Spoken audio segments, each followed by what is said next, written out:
Welcome to DIYeasycrafts.com. Today we're going to take a look at how to easily make a sea turtle themed cutting board. Now this particular project started with a cutting board which I found down at Home Goods for just under $15. I sketched out the outline of the cutout that I wanted to do. I was going to do this in pencil, but I did it in self-adhesive vinyl just so that it would show up on the video a little easier or a little bit better. I drilled a hole and then I used a pin saw to cut out that shape. You could use a jigsaw just as easily. Once the shape was cut out, I used a little Dremel grinder with a drum sanding wheel, and I beveled the whole top edge.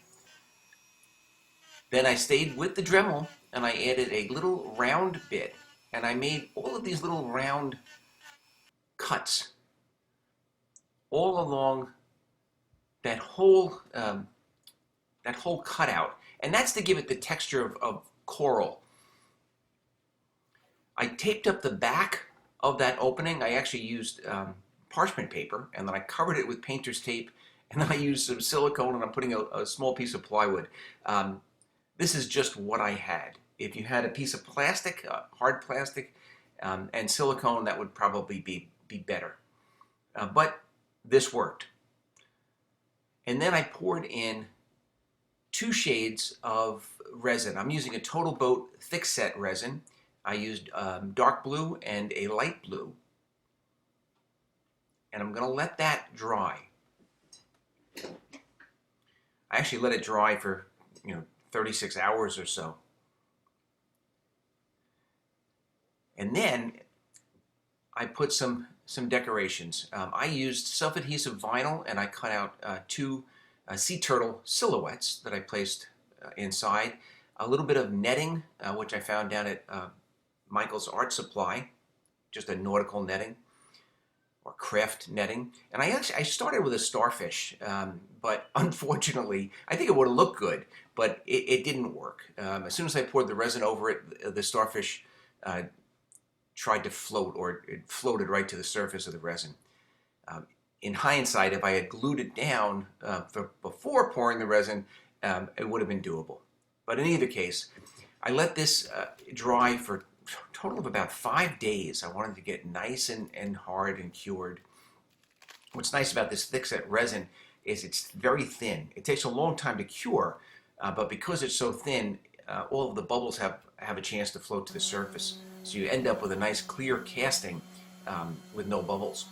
Anyway, I removed the painter's tape and the parchment paper, and then I sanded everything smooth.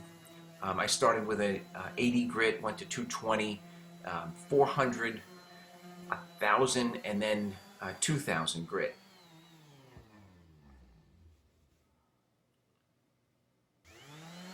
So this is just the sanding process.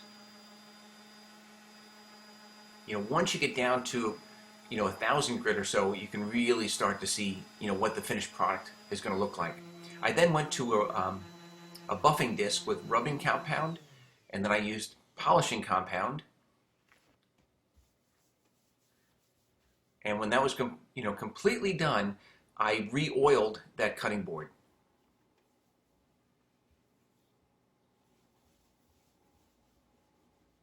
And that's basically it. A very easy do-it-yourself project utilizing a standard cutting board. This one found down at Home Goods. It's a sea turtle themed cutting board. Anyway, I hope you enjoyed this video. I would ask you to give it a thumbs up and subscribe to this YouTube channel. I would absolutely love it if you took a minute and left a comment in the comment section. And by all means, check us out on the web at DIYeasycrafts.com. Thank you very much.